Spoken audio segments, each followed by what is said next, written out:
Mateus 10:39 diz assim, é só esse versículo que eu vou ler e depois eu vou explicar. Todos acharam, gente? Mateus 10:39 diz assim, olha só, quem achar a sua vida, perdê-la. Está escrito aí na de vocês? Quem achar a sua vida, perdê-la. E quem perder a sua vida por amor de mim, achará. Quem achar a sua vida vai fazer o quê? Já viu como é que é a jogada de Deus? Como a gente falava esses dias? Para que eu possa ganhar, eu tenho que fazer o quê? Perder. Para que eu possa viver, eu tenho que fazer o quê? Morrer. Para que eu possa achar a minha vida, eu tenho que fazer o quê? Perder a minha vida. No livro de Coríntios, capítulo 5, diz assim, se eu não me engano, porque o amor de Cristo nos constrange, fazendo-nos julgar dessa forma, que se um morreu por todos, logo todos morreram. Morreram para quê? Para suas vontades. A questão que Jesus está falando aqui, você quer ganhar a sua vida, meu camarada, você tem que perder. Paulo fala aos Coríntios no capítulo 4 assim, para que a vida opere em vocês, é necessário que a morte opere em nós. Para que outros possam viver, nós temos que morrer. Nós temos que rejeitar nossa própria vontade, nossos próprios desejos. Agora eu pergunto para vocês, igreja sem marca, os visitantes que estão aqui hoje nessa noite, aqueles que estão 10 dias, um mês, um ano, 4 anos de igreja, eu faço essa pergunta, quanto custa seguir Jesus? Qual que é o preço? Não vem me falar que não tem preço, porque tem preço. Não vem me falar que é de graça, que não, pessoal, não tem nada de graça não. A pergunta que eu faço para vocês, quanto custa seguir Jesus? Está diante de nós uma pergunta tão simples de pronunciar, porém, ao mesmo tempo tão complexa, ao tentar trazer uma resposta exata acerca desse mesmo assunto.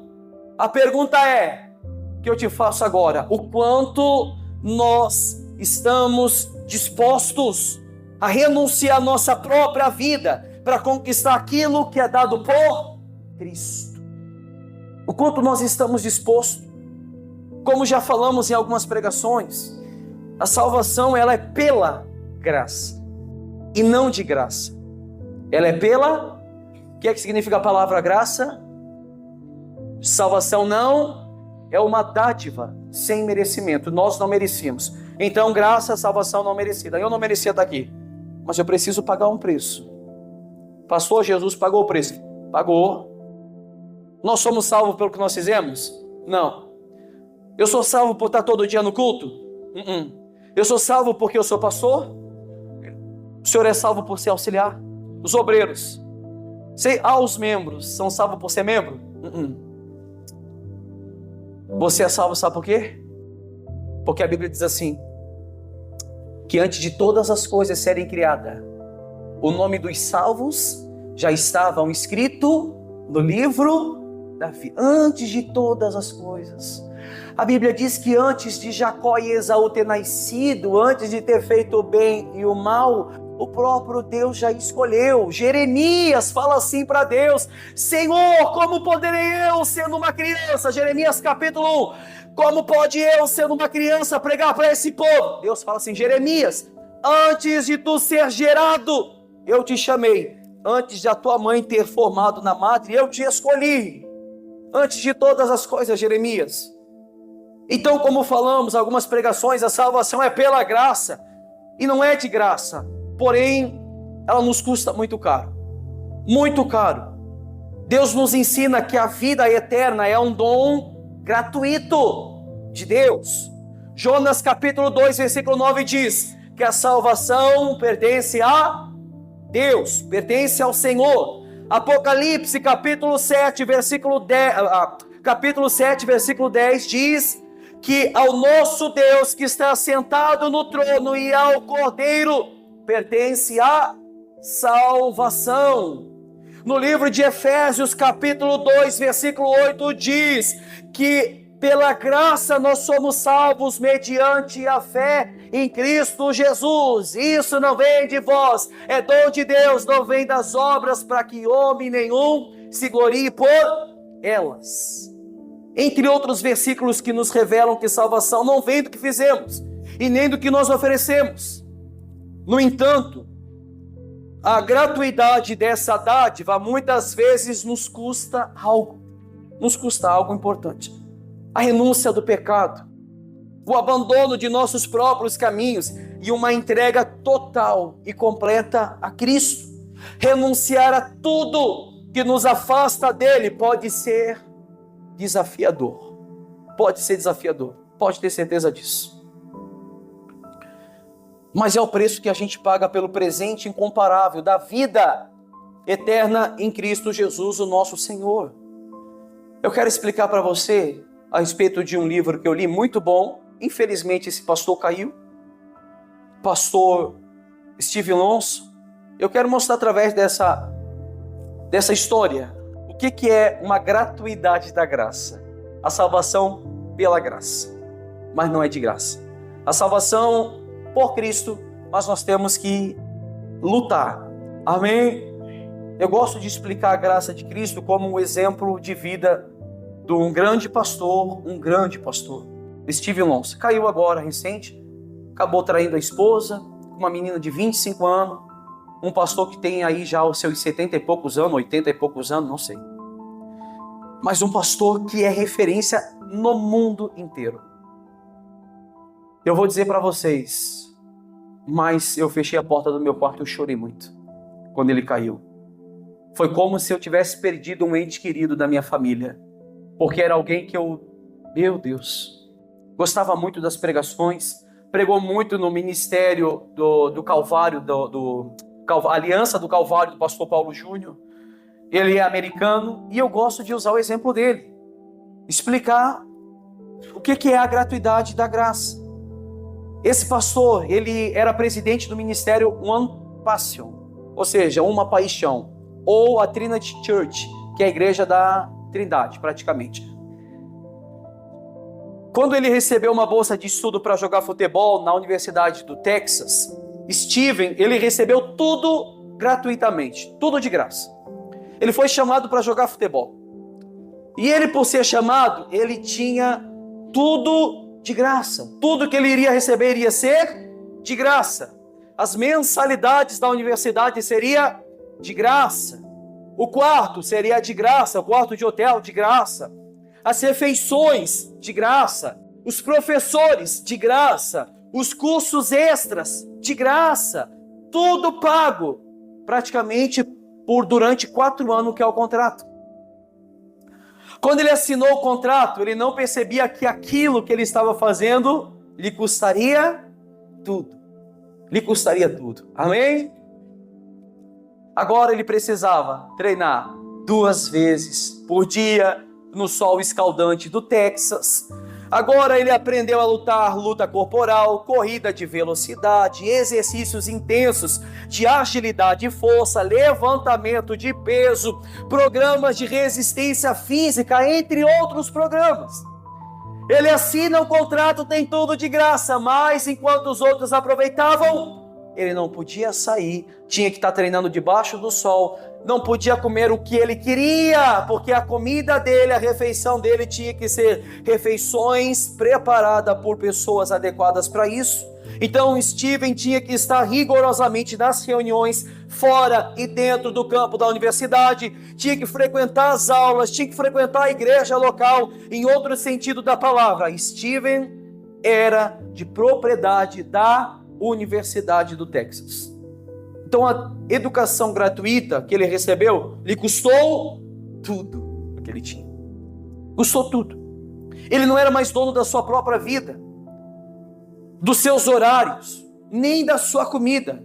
Como eu acabei de falar, uma vez que a alimentação dele era regrada para aumentar a sua atuação no campo de futebol. O que eu quero trazer com esse destaque aqui é que todo esse sacrifício não era uma opção dele, era obrigatório. Ele era obrigado. A partir do momento que assinou o contrato, ele era obrigado a cumprir aquilo que os professores imputavam para ele fazer. Essa ilustração que eu acabei de falar é para mostrar que de forma real, essa imagem, esse símbolo, essa metáfora da nossa salvação, é uma metáfora representada a respeito da nossa salvação. Você não é mais dono de si. Nós somos comprados, como diz a própria palavra, por um bom preço. Algumas versões dizem que nós somos comprados por alto preço. E agora nós pertencemos ao nosso Senhor. Portanto, temos que fazer aquilo que Ele ordena e não o que nós queremos. O que Ele ordena e não o que nós queremos. No livro de Salmos, capítulo 49, versículo 8, é um versículo que a gente fala muito aqui. A Bíblia diz que a redenção da alma, ela é o quê? Caríssima. E os seus recursos se esgotariam antes que nós desejaríamos comprá-la. Em outras palavras, a redenção da alma é caríssima e não há preço que pague. Não há preço que pague o valor de uma alma. Então nós somos comprados por alto preço. Ou seja, não há preço que pague, porque já existe um dono.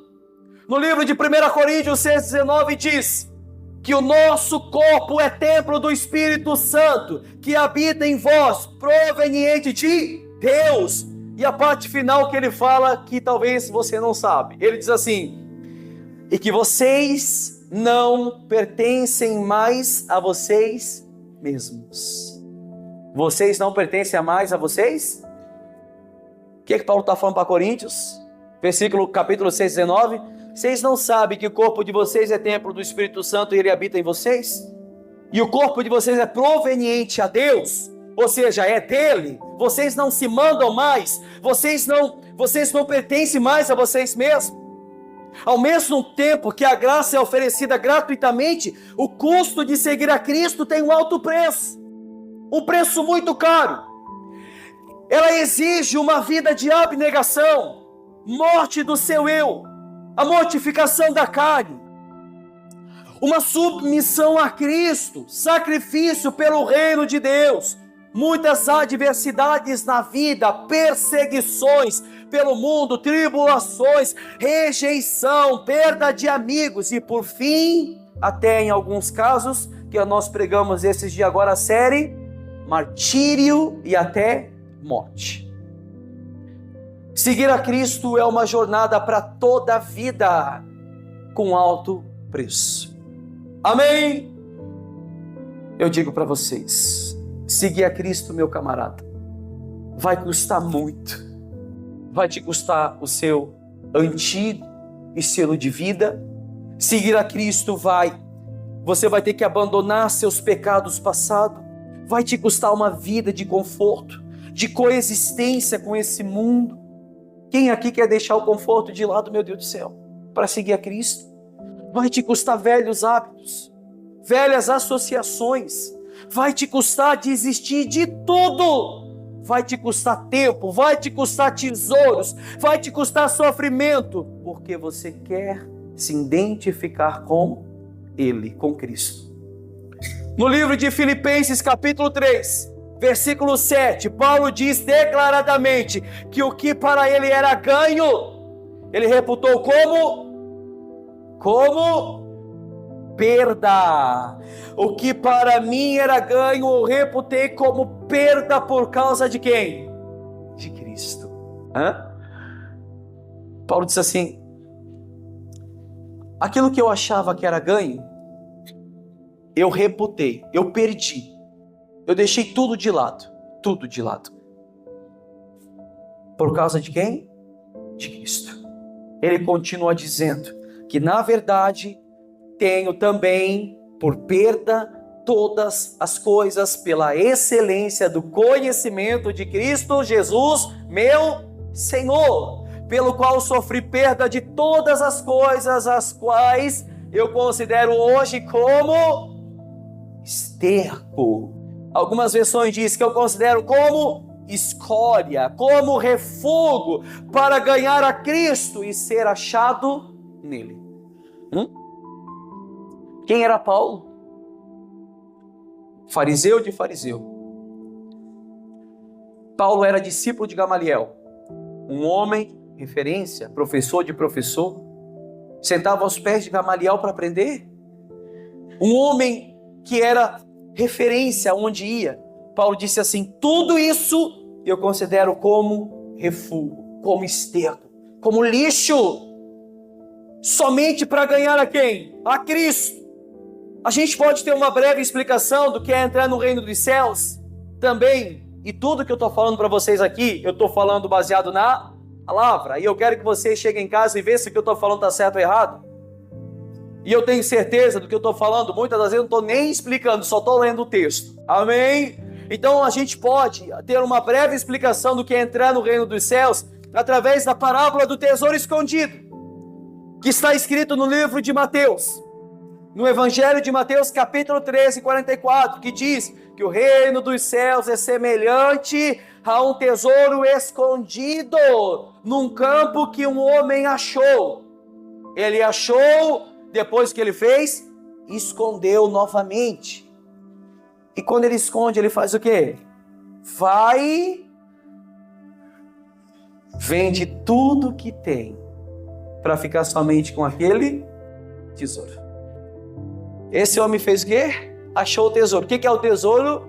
O Evangelho. É o próprio Cristo. A Bíblia diz que o reino dos céus é semelhante a um tesouro escondido. Então o reino dos céus, o que é o reino dos céus? Salvação. Lá em cima. Aonde os salvos vão poder regozijar na presença de Deus. O reino dos céus é assim, comparado ao homem que encontrou o tesouro. A hora que ele encontrou, escondeu de novo, foi, vendeu tudo o que ele tinha.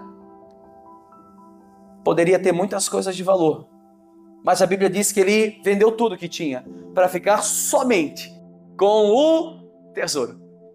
Ele não falou assim: vem cá, eu vou vender algumas coisas, aquilo que eu não quero mais. Isso aqui eu quero, não, isso aqui tem valor ainda. Aí eu vou levar. Não, tudo. Por isso que eu estou falando para você que seguir a Jesus vai te custar o teu tudo.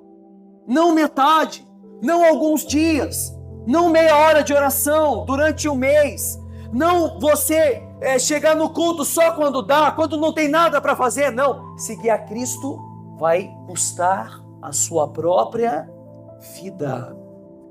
Se a gente perceber na parábola, ele vendeu o seu tudo, entregou a sua vida para ficar somente com o tesouro, que é representado pelo céu. Pode até custar a sua vida, mas no final, você ganha tudo, exatamente porque perdeu tudo nessa vida. É aquela troca que eu falei, né? Você perde tudo para ganhar tudo, mas não para ganhar aqui, para ganhar lá. Você pode perder tudo. Por isso que eu sempre falo, vai debaixo da ponte, tem andarilho lá, é morador de rua, a gente sabe, os obreiros que estão nessa caminhada do restaurante solidário, que a gente entrega a marmita para os andarilhos, tem andarilho lá que sabe a Bíblia melhor que muitos aqui dentro. Cantam louvores na estrada, oram alto, maravilha. Tá todo mundo reunido, começa a chegar, abraça, senta, conversa, fala das maravilhas de Deus. Eles não têm nada, mas ao mesmo tempo eles têm tudo. O que a Bíblia fala em Apocalipse? Jesus fala assim: tu dizes rico sou, mas não sabe que é o quê? Miserável, pobre, cego e nu. Eu aconselho que você compre ouro provado no fogo. O que a Bíblia fala ali? Você diz que é rico, mas não sabe que é o miserável. Outra parte, Jesus diz assim à igreja, diz assim: olha, tu dizes pobre sou, mas não sabe que é muito rico. Aqueles que para Cristo perderam tudo, mal sabem eles que eles têm tudo. Os puritanos falavam o quê? Queime nossas casas, tirem nossos filhos, mas não nos tire a tua palavra, a tua presença. Pode tirar tudo que nós temos, mas não nos tire o teu espírito, não. A tua presença é tudo que nós temos, tudo que precisamos. No livro de Lucas, capítulo 14, 33, diz que assim, pois, qualquer de vós que não renunciar a tudo que tem, não pode ser meu discípulo. que a Bíblia diz ali? Vocês querem seguir a Ele? Lucas 14:33. Marca bem marcadinho, para você chegar em casa e engolir essas palavras, aonde Jesus diz que qualquer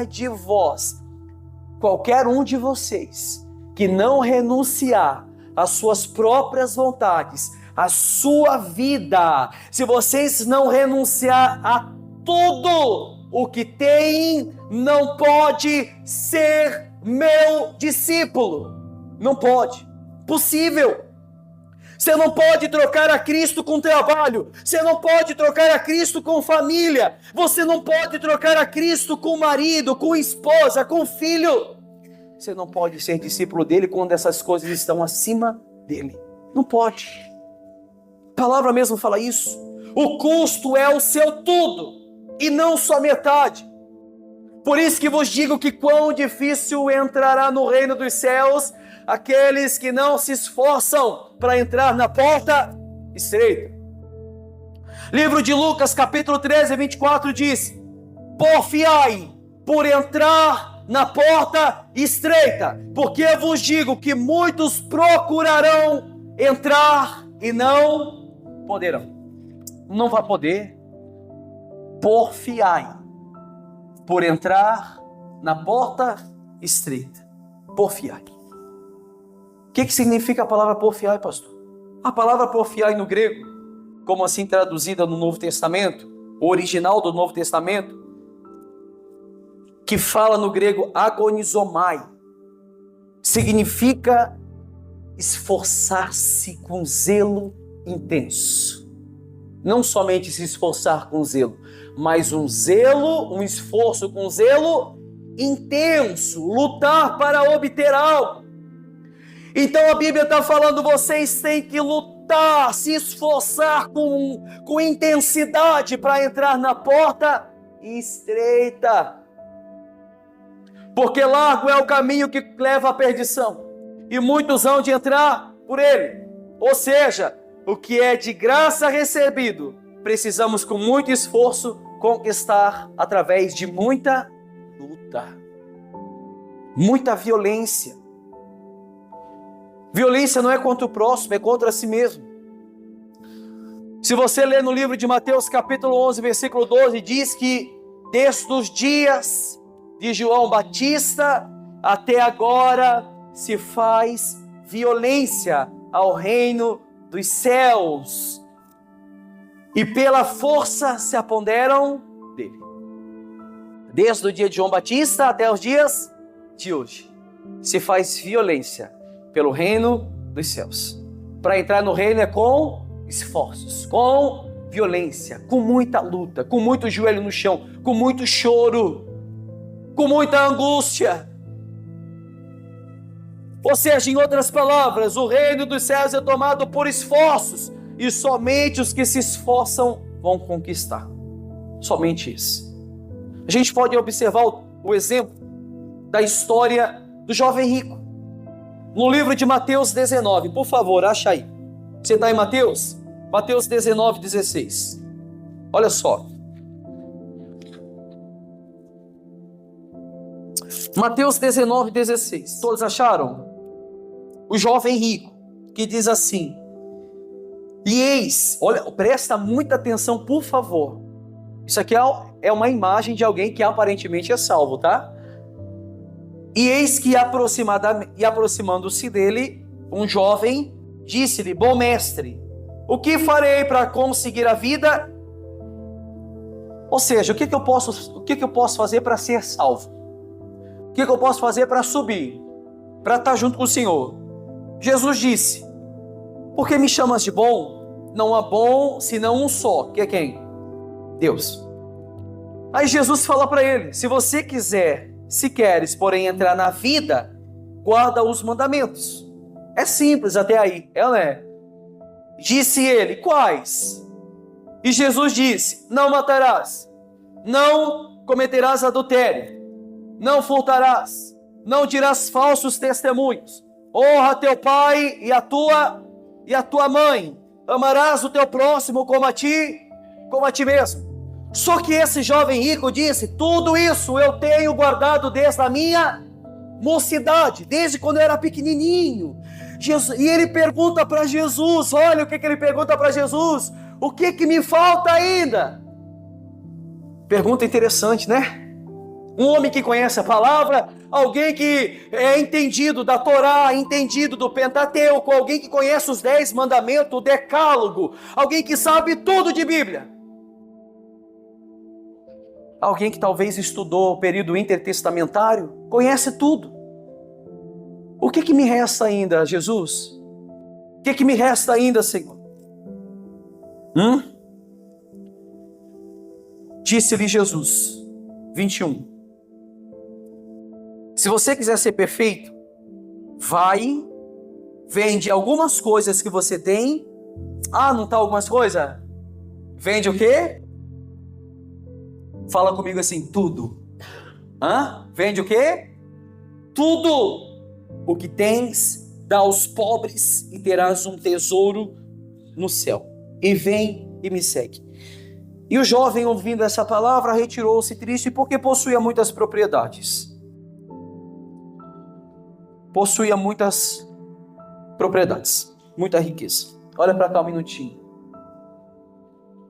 Esse jovem conhecia a palavra e achou que, enfim, né, conheço a palavra, sei versículos de cor, eu sei que eu vou ser salvo, então é isso que Deus ele quer de mim, que eu conheço a palavra.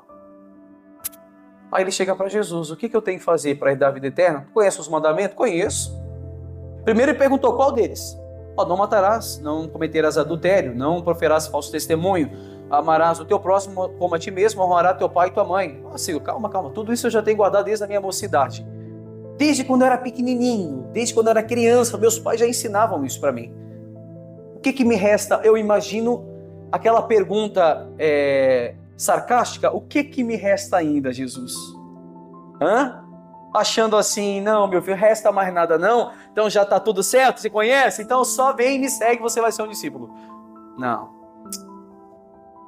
Vai, vende tudo o que tens e dá aos pobres, e terás um tesouro. Você viu que ele tinha que vender tudo para conquistar tudo? Não é metade? Você entendeu que para seguir Jesus é o tudo? Não é metade? Você entendeu que tem pessoas que talvez o tudo dela não é dinheiro, mas é soberba, arrogante? Talvez a riqueza dela é, vamos lá, um objeto, mentira. Um objeto, uma família, um ente querido, um filho, uma filha, um marido, uma esposa, um pai, uma mãe, um trabalho, sei lá o que for. Mas tem gente que só muda o status de ganância do jovem rico. E falam: Senhor, eu estou todo culto na igreja. Eu ouço o pastor Mike pregar. Eu ouço o que ele prega, eu pego os esboços dele, chego em casa, eu estudo tudo isso. Não. Só lhe resta uma coisa. Está vendo isso que você coloca acima de Deus? Vai, deixa de lado isso. Vem e me segue. E assim você vai ter um tesouro no reino dos céus. Um rapaz que Jesus pediu tudo dele, porém recusou, virou as costas, ficou muito triste, porque ele possuía muitas riquezas. Para o jovem rico só lhe restava uma única coisa para ele se tornar perfeito: era se despir da sua avareza, porque ele era apegado ao dinheiro, e isso lhe custaria muito, porque o seu coração estava no seu tesouro. Se você ler no livro de Mateus capítulo 6, versículo 21, diz que pois aonde estiver o seu tesouro, ali também estará o seu coração. Geralmente o nosso coração está naquilo que dificilmente queremos deixar de lado. Dificilmente. Casa, família, bens, dinheiro, trabalho, tempo, entre outras coisas. E entre todos os principais, o maldito celular. A desgraça do celular. Depois nós vamos orar por quem fez o propósito de oração. Amém? Posso ser sincero? Posso mesmo. Tenho certeza que pessoas não fizeram o propósito de oração, mas passaram mais de 1 hora no celular. A certeza absoluta do que eu estou falando em cima do altar. Em cima do altar. Mas não tem problema não. aonde está o seu coração, é ali que está o seu tesouro. É ali que está o seu tesouro. Aonde você é mais apegado. Justo aquilo que a gente não quer largar, é aonde o nosso coração está pautado. E Jesus vai nos pedir justo aquilo que o nosso coração se inclina. Justo isso. No livro de Lucas, capítulo 14, versículo 25 diz que uma grande multidão seguia Jesus. E ele voltando-se, lhe disse: se alguém vem a mim, não aborrece o seu pai, não aborrece a sua mãe, não aborrece a sua mulher, não aborrece o seu filho e sua filha, e ainda a sua própria vida, não pode ser meu discípulo. Aí você vê, agora eu lhe pergunto, quantos dessas pessoas, que a Bíblia diz que era uma multidão, que seguia Jesus, se agradaram das palavras de Jesus? Quantos que estavam ali realmente estavam dispostos a renunciar o tudo para seguir Jesus? É aquilo que eu falo, não basta ser multidão. Tem igreja que tem multidão? A Bíblia diz que uma multidão seguia Jesus e uma mulher com fluxo de sangue avistava de longe. E ela pensou assim: se tão somente eu tocar nas suas vestes, eu serei curada. Uma multidão seguia Jesus. E aquela mulher, você sabe que em Israel, a mulher que estava nos seus dias de impureza, ela tinha que ficar separada, não podia estar no meio de ninguém, porque ela era impura naquele momento, até passar os dias das suas impurezas. E essa mulher, ela enfrentou tudo, enfrentou a lei do judaísmo, enfrentou a sociedade, e ela de longe, por trás de todo mundo, disse: se tão somente eu tocar nas vestes dele, eu serei curada. A Bíblia diz que ela sai da onde ela está, toca na orla de Jesus. Jesus fala assim: peraí, alguém me tocou? Os discípulos: Senhor, todo mundo te toca, todo mundo está te tocando, o Senhor não está vendo? Não, peraí, alguém me tocou ao ponto de sair virtude das minhas vestes. Não basta ser multidão, não. Não basta ser multidão, meu amigo. Tem muita igreja que tem multidão, mas poucas mulheres de fluxo de sangue. Tem muita igreja que tem multidão, mas poucos Zaqueus. Porque uma multidão seguia Jesus e Zaqueu, por ser baixo, de pequena estatura, não conseguia enxergá-lo. Então subiu numa figueira brava para ver quem era Jesus. E Jesus passando disse: Zaqueu, desce depressa, que hoje me convém pousar em sua casa, porque verdadeiramente esse também é filho de Abraão. Porque Jesus veio para buscar aqueles que estavam perdidos. Então não basta ser multidão. Amém? Eu lhe pergunto, quantas dessas multidões ou pessoas se agradaram das palavras de Jesus quando estavam ali realmente dispostos a entregar o seu tudo para seguir Jesus? O problema é que sempre queremos seguir Jesus e mais alguma coisa. Ele nunca disse que seria fácil, nunca. O nosso problema, nós queremos seguir Jesus, mas eu preciso trabalhar, pastor, fazer muito dinheiro. Tudo bem, trabalhar. Agora, a partir do momento que eu estou falando por escolha própria, amém? Se você tem que trabalhar, amém. Agora, não, eu não preciso trabalhar hoje, então, e é dia de culto, não, mas eu prefiro trabalhar. Então, aonde está o seu coração, ali também está o seu tesouro. Seu trabalho foi prioridade. Você sabia que no tempo dos puritanos, em 1600, 1700, a igreja anglicana, a igreja é praticamente puritana, eles, quando entrava um membro na igreja que faltou culto retrasado, eles queriam justificativa. Não podia entrar se faltou por qualquer coisa, não. No tempo dos puritanos só podia faltar se por trabalho ou doença que impossibilitava a pessoa ir para a igreja. Caso contrário, tudo era idolatria. Tudo. E é verdade. Porque a gente leu aqui que se você não deixar pai, mãe, filho, filha, esposo, esposa e até a sua própria vida, você não pode ser discípulo dele. Amém? Eu estou falando alguma coisa de mim? Tudo eu estou lendo e mostrando na palavra. Então, no livro de Lucas 14, 28, Jesus, ele nos dá um segredo para a gente encerrar. Um segredo que nós temos que tomar antes de segui-lo. Jesus fala assim: vocês querem me seguir? Eu vou dar um conselho para vocês. Antes de seguir, façam isso. Eu vou falar para vocês aqui. Vocês querem seguir Jesus? Quem quer? Querem mesmo? Eu vou dar um segredo para vocês. Antes de vocês seguir Jesus, vocês vão ver se realmente vocês querem ou não. A partir desse segredo que eu vou dar baseado na palavra. No livro de Lucas capítulo 28. Ele diz que, qual de vocês, presta atenção por favor, ele diz assim: qual de vocês, querendo edificar uma torre, não se assenta primeiro a fazer a conta dos gastos, para ver se você tem como acabar? Ele está falando assim: vocês vão fazer uma construção? Sim, vamos. Então, antes de você fazer essa construção, se assenta primeiro e vê se você tem dinheiro suficiente para terminar a construção. Para que não aconteça que depois de haver posto os alicerces e não podendo acabar, todos os que virem começarem a escarnecer dele, dizendo: esse homem começou a edificar e não acabou. E não acabou. Pastor, o que quer dizer com isso? Por que Jesus falou dessa parábola? Ele falou assim: vocês querem me seguir? Querem mesmo?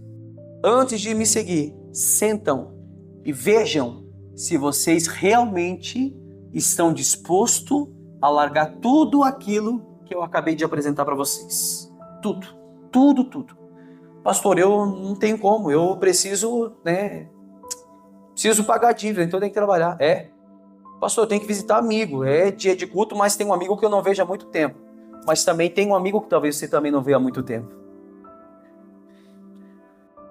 Talvez tenha amigo aqui que você está mais presente na vida dele do que na própria presença do poder de Deus. Pastor, não dá, eu tenho que visitar a minha família, né? Pastor, não dá, eu preciso descansar, estou trabalhando semana e pós semana, e dia de culto ali é o dia que eu preciso descansar. Então se assenta. Senta na cadeira, em casa, e vê assim: será que eu estou disposto a largar tudo isso para seguir Jesus? Não, então nem comece. Será que eu estou disposto a deixar tudo isso de lado? Estou, a pagar qualquer preço. Então vá avante, vá à frente, que a salvação é tua. Amém? Vá à frente, meu amigo. Entristeça quem tem que entristecer. Antes de seguir Jesus, veja se você realmente está disposto a pagar o preço da renúncia. Veja se você realmente está disposto a deixar de lado saidinhas para ir aos cultos, festinhas, deixou de ir para o culto, visita de entes queridos, justo nos dias de culto. Veja se você está disposto a perder dinheiro quando te oferecem nos dias de culto para estar presente no melhor lugar que alguém poderia estar. Veja se você está pronto para isso. Porque Davi, quando morreu, ele morreu segundo o coração de Deus. Por quê? Porque tudo que ele ansiava era estar na presença de Deus. E somente no templo ele encontrava isso. Davi mesmo falou no livro de Salmo 27:4: uma coisa peço ao Senhor e eu a buscarei, que eu possa morar. Ele não diz estar, ele diz o quê? Morar na casa do Senhor todos os dias da minha vida, para que eu possa contemplar a beleza do Senhor e meditar no seu santo templo. Uma coisa eu peço ao Senhor, ele fala, você pode ver no livro de Salmo 84:10, ele diz que mais vale um dia nos seus atos, Senhor, do que 1000 dias em qualquer outro lugar. Salmo 122:1 diz, ele mesmo fala, alegrei-me quando me disseram vamos à casa do Senhor. Olha o que era o coração de Davi. Tudo que Davi falava era estar na casa, na presença, morar. Ele falou, tudo que eu quero, Senhor, é morar, não somente estar nos dias de culto, mas morar no seu santo templo para aprender mais de ti. Agora você entende o que de fato é seguir Jesus? Agora você entende o que significa o seu tudo? Sim ou não? Pastor, eu estou disposto. Pastor, é isso que eu quero mesmo.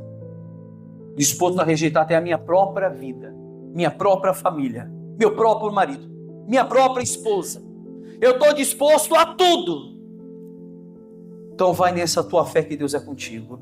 Amém? O que Deus falou para Gideão? Vai, Gideão, nessa tua força e livrarás o povo de Israel dos medianitas. Eu digo para vocês, vão nessa força. Se realmente você está apto para tudo isso, tudo que eu passei aqui, você pode ter certeza que nada eu inventei a não ser ter lido e tentado trazer uma tradução mais consciente para você poder entender o que é seguir Jesus.